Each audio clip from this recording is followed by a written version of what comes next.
So in the last lecture nitration done था, आपको ध्यान में होगा। नाइट्रेशन, बेंजीन का नाइट्रेशन कैसे होता है?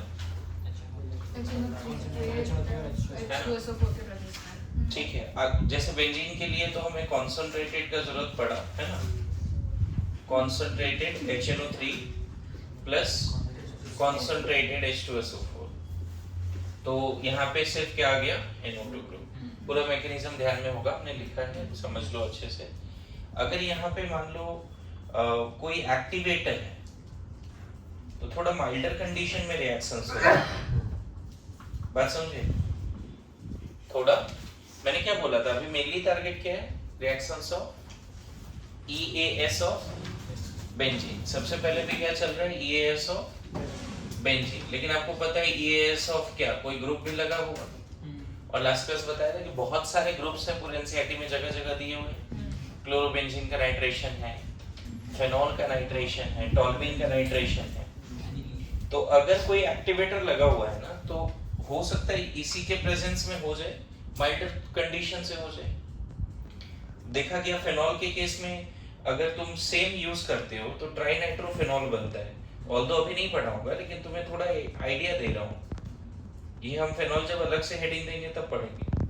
अभी बस आइडिया दे रहा हूँ कि अगर फेनॉल को कॉन्सेंट्रेटेड से रिएक्शन करा दिया तो ये तो एक्टिवेटेड नहीं है, NO2 प्लस भर भर के मिल रहा है, तो हर जगह पे NO2 जुड़ जा रहा है। लेकिन सिर्फ बेंजीन का कराओगे तो एक ही बार होगा, क्योंकि एक बार होने का तो डीएक्टिवेट हो गया।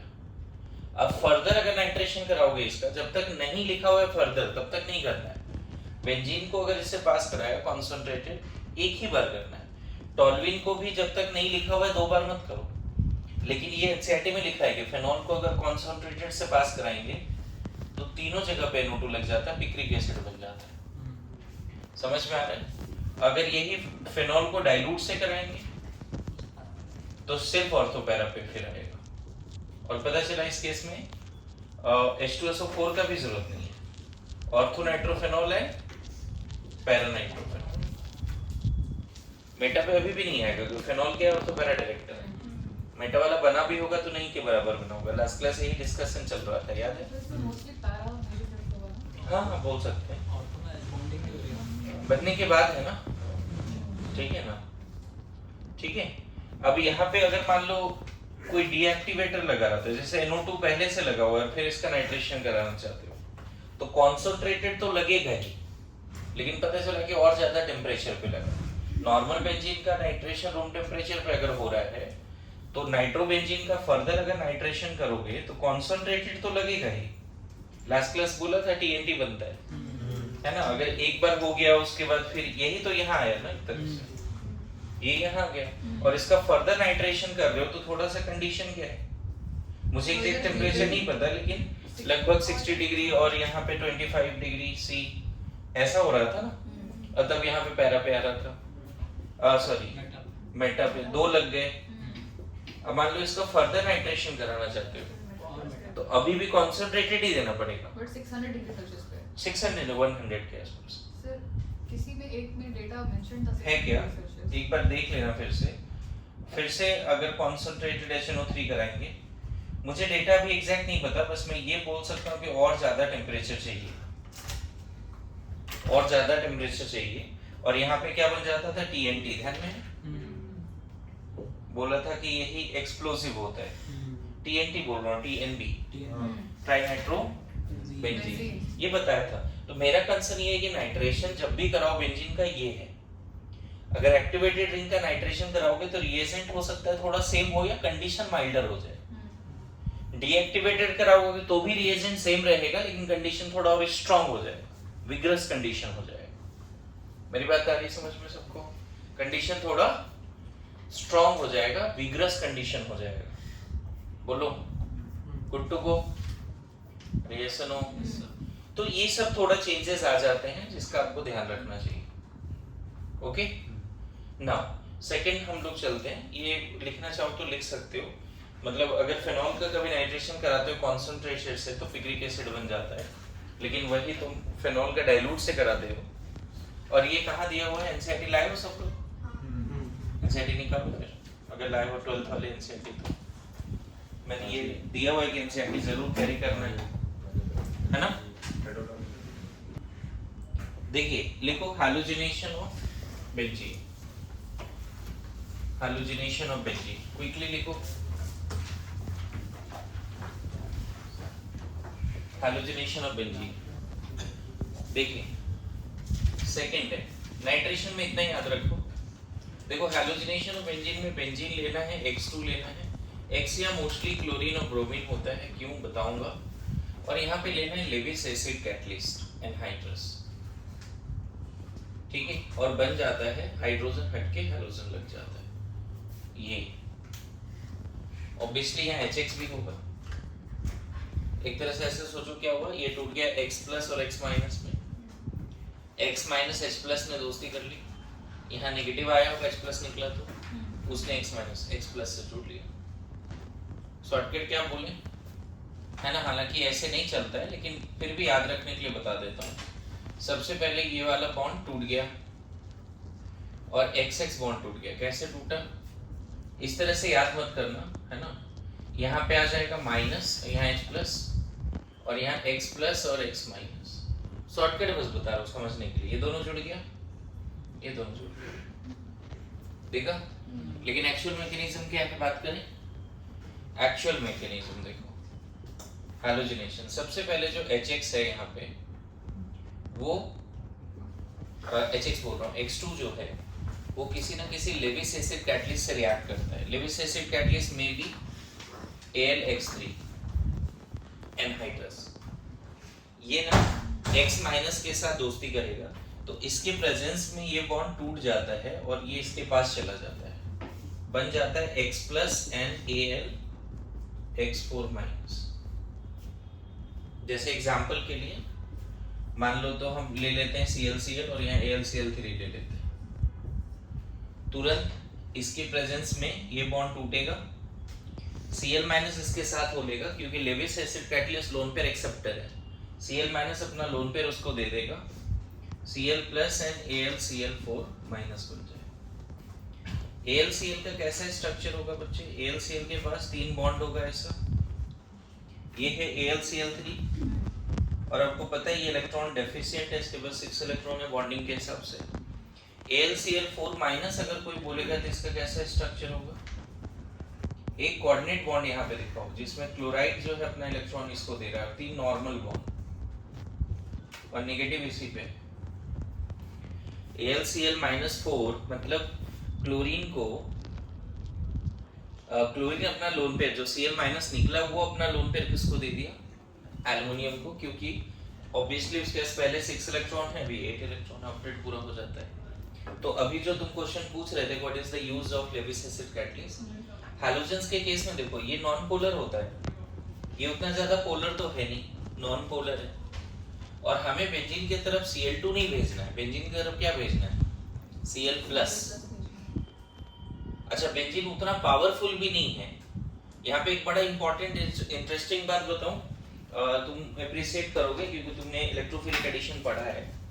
अगर किसी अल्कीन के तरफ Cl भेजते ना, Cl तो यहाँ कैटलिस्ट का जरूरत नहीं है, alkene itself capable of polarizing this non-polar molecule and forming 3-membered halonium ion. अगर आपको याद आ रहा है तो अल्कीन अपने आप में औकात रखता है इस Cl-Cl बॉन्ड को पोलराइज करने का। मेरी बात आ रही समझ में? अल्कीन के तरफ जब Cl2 अप्रोच करता है तो इसका पाई बॉन्ड अपने आप टूटता है, इसका सिग्मा बॉन्ड अपने आप टूटता है, किसी और का हेल्प का जरूरत नहीं है। लेकिन यही बेंजीन के तरफ जब जाएगा, बेंजीन का पाई इलेक्ट्रॉन डीलोकलाइज्ड है, तो यहाँ पे जनरली बहुत स्लो होता है या होता ही नहीं, मतलब बेंजीन खुद से औकात नहीं रखता कि Cl-Cl बॉन्ड को तोड़ ले। अच्छा फिर यहाँ पे देखें आगे अगर फेनॉल होगा ना तो पता चला लेविस एसिड कैटलिस्ट की जरूरत नहीं, क्योंकि यहाँ OH लगने से एक्टिवेट हो जाता है, इतना पावरफुल हो जाएगा कि now Levi's acid catalyst is not needed. मेरी बात समझ रहे हो क्या बोल रहा हूँ, मतलब बेंजीन के केस में तो लेविस एसिड कैटलिस्ट चाहिए इन केस ऑफ हैलोजिनेशन, क्योंकि अगर लेविस एसिड कैटलिस्ट उसको देते हैं पहला स्टेप में, तो सबसे पहला स्टेप में क्या है, AlX3 Levi's acid catalyst X2 से रिएक्ट करके X plus and AlCl4 minus बनाता है, और इसके बाद का स्टेप ना बच्चा आपके लिए बहुत इजी है क्योंकि ये हजारों बार रिपीट हो चुका है।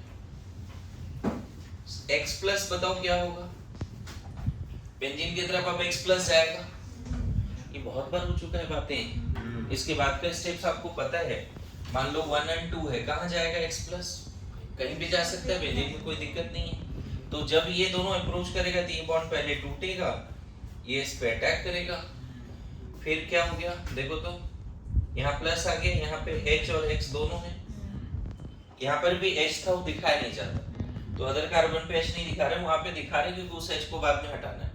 अब बताओ ये 3 बार रेजोनेंस करेगा, सिग्मा कॉम्प्लेक्स बनाएगा एंड सो ऑन। इसका थर्ड स्टेप डायरेक्ट लिख देता हूँ, यहाँ पे सिग्मा कॉम्प्लेक्स रेजोनेंस हाइब्रिड, बोलो यहाँ थर्ड स्टेप में डायरेक्ट फिर से यही लिखता हूँ जो अभी बना है, और H और X है। अब जो वहां पे Al X4 माइनस है वो इस पे अटैक करके इस बॉन्ड को यहाँ कर देगा, एरोमेटिसिटी गेन हो जाएगी, एरोमेटिसिटी, और यहाँ पे फिर से देखो Al X3 फ्री और HX, इसीलिए लेविस एसिड कैटलिस्ट लास्ट में फिर फ्री भी हो जाता है। यहाँ से जो H प्लस निकला वो X माइनस के साथ दोस्ती कर लेगा, और मीडियम एनहाइड्रस से तो HX गैस बन सकता है, HCl वगैरह है तो गैस बन जाएगा, और इस तरह से पूरा रिएक्शन हो जाता है। तो list of Levi's acid catalyst समझेंगे क्या है। देखो यहाँ बहुत कुछ एक्सप्लेन करने की कोशिश किया है कि कैसे Cl बॉन्ड AlCl3 तोड़ देता है, क्योंकि AlCl3 इलेक्ट्रॉन का भूखा है, हाइपोवैलेंट कंपाउंड है, इनकम्प्लीट ऑक्टेट वाला। तो अच्छा अगर यहाँ थोड़ा भी मॉइस्चर यूज करते तो पता चलता है इसका हाइड्रोलिसिस हो जाता, मतलब ये एल्युमिनियम ले लेता OH माइनस फ्रॉम वाटर, इसीलिए एनहाइड्रस, ये भी पूछा जाता है व्हाई एनहाइड्रस। हम चाहते हैं ये किससे रिएक्ट करे, Cl2 से, इसीलिए एनहाइड्रस। और ये दोनों जैसे ही पास आता है बच्चे, ये इतना स्ट्रॉन्ग लेविस एसिड कैटलिस्ट है कि नॉन पोलर Cl बॉन्ड को तोड़ने का पावर रखता है, और Cl प्लस और ये दोनों आयनिक कंपाउंड जैसा साथ में रहेगा, लेकिन अब Cl प्लस को इंटरेस्ट आएगा बेंजीन की तरफ। डायरेक्टली बेंजीन Cl2 की तरफ नहीं जा रहा था, ना ही Cl2 बेंजीन की तरफ जा रहा था, लेकिन एक बार जब Cl प्लस बन गया तब तो बेंजीन की तरफ वो जाएगा ही जाएगा, क्योंकि बेंजीन न्यूट्रल न्यूक्लियोफाइल है। बेंजीन के प्लेन के ऊपर नीचे पाइलेक्ट्रॉन क्लाउड्स है ना। मैं फिर बोल रहा हूँ, अल्कीन Cl2 को अपने आप एबिलिटी रखता है इसको पोलराइज करने का, 3 मेंबर्ड हेलोनियम आयन बनाने का, अगर थोड़ा भी मेरा एडिशन याद आ रहा है तो, है ना। लेकिन बेंजीन ये काम नहीं कर पाता, इसीलिए हमें लेविस एसिड कैटलिस्ट चाहिए। कोई पूछे why Lewis acid catalyst needed, तो यहाँ पे प्रॉपर लिखना है कि alkene itself can polarize the Cl bond. Alkene अपने आप में औकात रखता है Cl बॉन्ड तोड़ने का, बट बेंजीन का डिलोकलाइज इलेक्ट्रॉन्स की वजह से नॉन पोलर Cl बॉन्ड नहीं टूट पाता, तो हमें यहाँ जरूरत पड़ता है लेविस एसिड कैटलिस्ट का। क्या स्टेप समझ में आया सबको? लिखो। अच्छा एक और इम्पोर्टेंट बात, अगर फेनॉल होता तो क्या लेविस एसिड कैटलिस्ट जरूरत पड़ता? नहीं पड़ता है। अभी जो पेज में आप एनसीईआरटी में थे उसी पेज में देखो, फेनॉल का हैलोजिनेशन वहाँ पे है, उसके नेक्स्ट पेज में, जो पेज में थे ना उसके नेक्स्ट पेज में जाओ, वहाँ पे देखो फेनॉल का हैलोजिनेशन है, वहाँ लेविस एसिड कैटलिस्ट का जिक्र भी नहीं दिख रहा है आपको। नेक्स्ट पेज में जाओ, फेनॉल के नेक्स्ट पेज में, वहाँ पे कैसे हो रहा है एक बार पढ़ोगे तो समझ में आएगा। क्या लिख रहा है, on treating phenol with bromine. अब यहाँ देखो लेविस एसिड कैटलिस्ट का बात ही नहीं कर रहा, सिर्फ ब्रोमीन लिया है नॉन पोलर सॉल्वेंट, ये CH2 ये नहीं है, कैटलिस्ट नहीं है ना। और एक चीज क्या बोल रहा है, when phenol is treated with bromine water tribromophenol बन जाता है, मतलब लेविस एसिड कैटलिस्ट का जरूरत नहीं है। और एक बड़ा इंपॉर्टेंट लाइन क्या लिखा है देखो, इन usual halogenation of benzene takes place in the presence of Lewis acid such as FeBr3 जो क्लास 11 में पढ़ाया गया है ना, which polarizes the halogen molecule. In case of phenol, the absence of Lewis catalyst is there, and this is due to क्या, highly activating effect of, समझ में आ रहा है। ये पूरा जज्बात यहाँ पे लिख भी दिया है कि फेनॉल के केस में लेविस एसिड कैटलिस्ट क्यों नहीं चाहिए, फेनॉल के केस में लेविस एसिड कैटलिस्ट क्यों नहीं चाहिए वो भी लिख दिया है, मिला।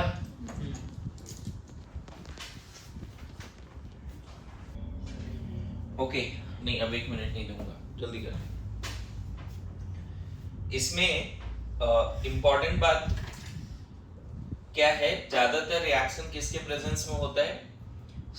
हैलोजेंस के केस में F2 और I2 लोगे तो अच्छा प्रोडक्ट नहीं मिलेगा।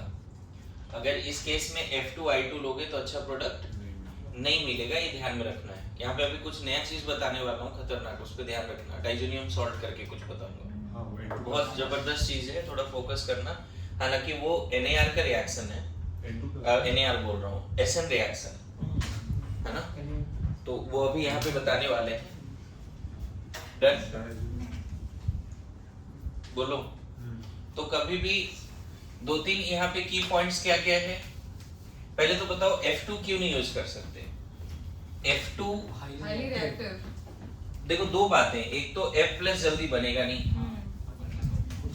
मोस्ट इलेक्ट्रोनेगेटिव आइटम और फिर उस पे नेगेटिव, उस पे पॉजिटिव। क्या ये सही बात लग रहा है? है ना? तो मेनली आप क्या यूज कर सकते हो, कुछ क्वेश्चन कर लेते हैं। अगर यहाँ Cl2 और Fe ले लिया एनहाइड्रस, यहाँ कोई मेटल भी लेवे से सिर्फ कैटलिस्ट ही है, पता है? क्योंकि मेटल के पास वैकेंट d ऑर्बिटल होता है, तो Cl- को अपने पास जगह दे देगा कोऑर्डिनेट बॉन्ड के थ्रू। तो यहाँ पे और क्या यूज कर सकते हो? AlCl3 यूज कर सकते हो, और क्या यूज कर सकते हो? BCl3 और AlBr3, any Levi's acid catalyst, FeCl3 है ना, ZnCl2, list of Levi's acid catalyst है। BF3 यूज कर सकते हो, एनी मेटल को यूज कर सकते हो, ये सब सारे list of Levi's acid catalyst हैं। और यहाँ पे क्या करना है आपको? क्लोरोबेंजीन बना देना। यही सेम चीज ध्यान रखना, मीडियम एनहाइड्रस रखना, Br2 same Levi's acid catalyst, कोई भी यूज कर लो इन सब में, क्या बन जाएगा? ब्रोमोबेंजीन। क्लियर है? बात समझे? बोलो। अब बात यहाँ पे ये होती है कि अगर हम बेंजीन से फ्लोरोबेंजीन बनाना चाहें तो क्या दिक्कत होगा? F+ पॉसिबल भी नहीं, और गलती से बन भी गया मान लो, तो पता चला कि वो सारे हाइड्रोजन को हटा दिया, मतलब मोनो क्लोरोबेंजीन या मोनोब्रोमोबेंजीन बन सकता है बाय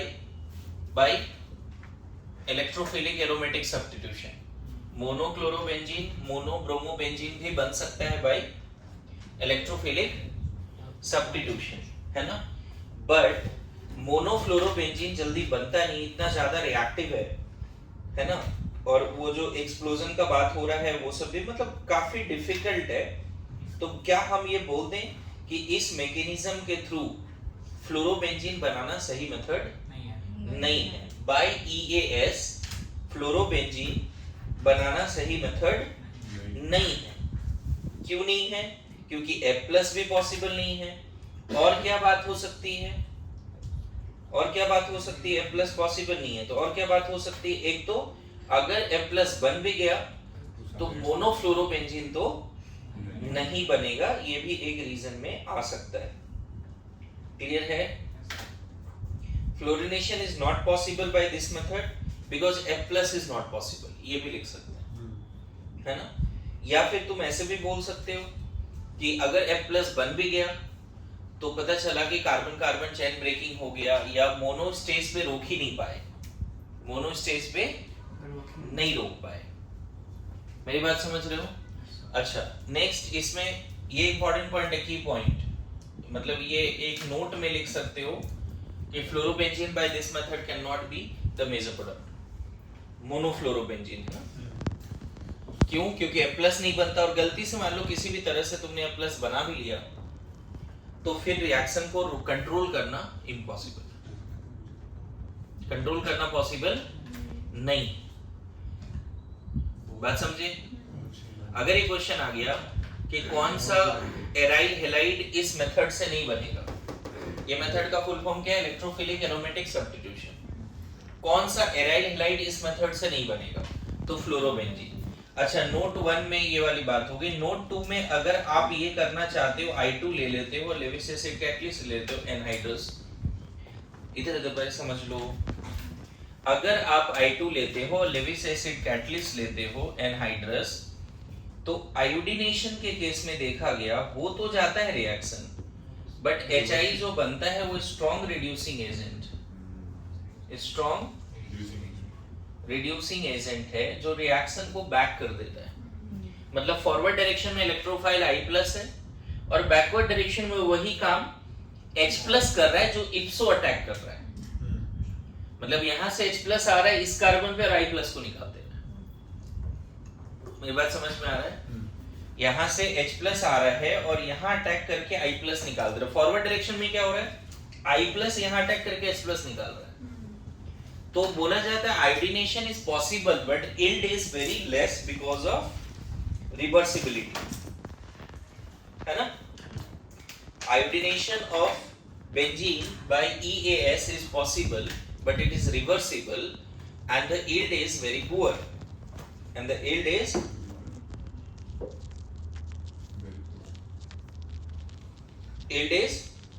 very poor. ये 2 में सेकंड पॉइंट में एक तरह से। So what is the best aryl light which can make by this method, which can be made by this method? फ्लोरो नहीं बना सकते, आयोडो नहीं बना सकते, यील्ड अच्छा नहीं मिलता। बोलो यस या नो?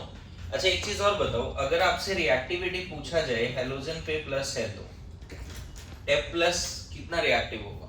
कम रिएक्टिव होगा। कम होगा? ज्यादा होगा। एक्सप्लोजन हो जाएगा। हाँ, हाँ, सबसे कम रिएक्टिव होगा I+, इसीलिए आयोडीनेशन रिवर्सिबल। समझ में आए? कोई पूछे आयोडीनेशन क्यों रिवर्सिबल, 2 रीजन दे सकते हो। I+ उतना ज्यादा रिएक्टिव नहीं है और दूसरा आयोडीनेशन ऑफ बेंजीन से जो HI बनता है वो स्ट्रॉन्ग रिड्यूसिंग एजेंट है, वो रिएक्शन को बैक करने का पावर रखता है। वो रिएक्शन को बैक करने का पावर रखता है। मेरी बात आ रही समझ में? बोलो। नाउ बात होता है कि सर इस मेथड से हम फ्लोरोबेंजीन और आयोडोबेंजीन बना नहीं सकते, तो क्या कोई तरीका है आयोडोबेंजीन फ्लोरोबेंजीन बनाने का? ये क्लोरो एंड ब्रोमो तो इस मेथड से बना ही लोगे, उसमें कोई दिक्कत नहीं है। Any of the Levi's acid catalyst you can use, है ना? इसमें ऐसा देखा गया बच्चे, आयोडीनेशन के लिए 2 ऑप्शन है आपके पास। एक तो पहले यहाँ पे आयोडीनेशन रिवर्सिबल है, ये ध्यान रखना, और यही रीजन है कि C6H6 का जब आयोडीनेशन कराते हैं, है ना, लेविस एसिड कैटलिस्ट के साथ, ठीक है, तो C6H5I बनता है और HI बनता है। इसकी रेट अगर R1 है तो C6D6 की रेट अलग होती है, क्योंकि रिवर्सिबल है ना, कहीं ना कहीं CH बॉन्ड और CD बॉन्ड इन्वॉल्व होता है और वो हर स्टेप में रिवर्सिबल है, तो CD बॉन्ड स्ट्रांग होता है, इसलिए यहाँ R2 स्लो हो जाएगा। समझ में आ रहा है? यहाँ DI बन जाएगा, राइट? DI। तो यहाँ पे रेट अगर इन दोनों का कंपेयर करो तो R1 ज्यादा होगा R2 से। मतलब काइनेटिक आइसोटोपिक इफेक्ट होता है, जबकि नाइट्रेशन में नहीं हो रहा था, क्योंकि नाइट्रेशन इरिवर्सिबल था। मतलब कोई एक सिंपल क्वेश्चन के थ्रू इसको ले लो कि आयोडीनेशन में बेंजीन का कर रहे हो या हेक्साडिओ बेंजीन का कर रहे हो, ड्यूटेरियम बेंजीन का कर रहे हो, तो रेट अलग अलग है। क्योंकि यहाँ पर भी अगर बॉन्ड एनर्जी का बात करें बच्चे, तो CD बॉन्ड स्ट्रॉन्ग होता है CH बॉन्ड से, इसीलिए इसमें कौन सा बॉन्ड ब्रेकिंग है? CD बॉन्ड, और इसमें CH बॉन्ड। CD बॉन्ड थोड़ा लेट टूटेगा तो स्लो हो जाएगा ओवरऑल। ओके, तो एक अच्छा क्वेश्चन ये हो गया, काइनेटिक आइसोटोपिक इफेक्ट यहाँ दिखता है, ठीक है। नेक्स्ट यहाँ पे हैलोजिनेशन में आगे बात पढ़े जी। हैलोजिनेशन में मुझे एनसीईआरटी का हर पेज क्लास में पढ़वाना है ड्यूरिंग GOC2, ये बात ध्यान में रखो, और ये मैं बार बार बोल रहा हूँ, ये बहुत हेल्प करता है आगे चल के। जब आप एनसीईआरटी पढ़ने जाते हो GOC2 के समय लगता है यार एनसीईआरटी तो हर पेज सर ने पढ़ा है, एंड दैट्स व्हाई आपका खुद का एनसीईआरटी होना चाहिए जिसमें टिक होना चाहिए हर बार कि अभी ये पेज आज डिस्कस हुआ, कल ये पेज डिस्कस हुआ, है ना? सर आयोडीनेशन के रिएक्शन को फॉरवर्ड करने के लिए 3 और रिएजेंट लगते हैं ना, HIO3 HIO4। हाँ वही बताने जा रहा हूँ, नेक्स्ट पॉइंट वही बताने जा रहा हूँ, ठीक है। एक तो काइनेटिक आइसोटोपिक इफेक्ट वाला बात लिख लो, यही नाइट्रेशन करते ना तो रेट दोनों का सेम हो जाता, बताया है ना? लिख लिया ये? डन है? नाउ बात होती है कि सर आयोडोबेंजीन बनाने के लिए क्या कोई अल्टरनेट मेथड है? नहीं, ES के थ्रू बना सकते हो आयोडोबेंजीन, तुम क्या करो यहाँ पे ICl यूज कर लो। अगर ICl यूज करोगे तो I प्लस और Cl minus I plus benzene की तरफ जाएगा और वहां से H प्लस निकलेगा तो HCl बन जाएगा। ये not reducing agent, not a good reducing agent, तो रिएक्शन बैक नहीं होगा। तो यील्ड बढ़ा सकते हैं इंटर हैलोजन यूज करके। एक तरीका क्या है, इंटर हैलोजन यूज करो, यील्ड बढ़ जाएगा।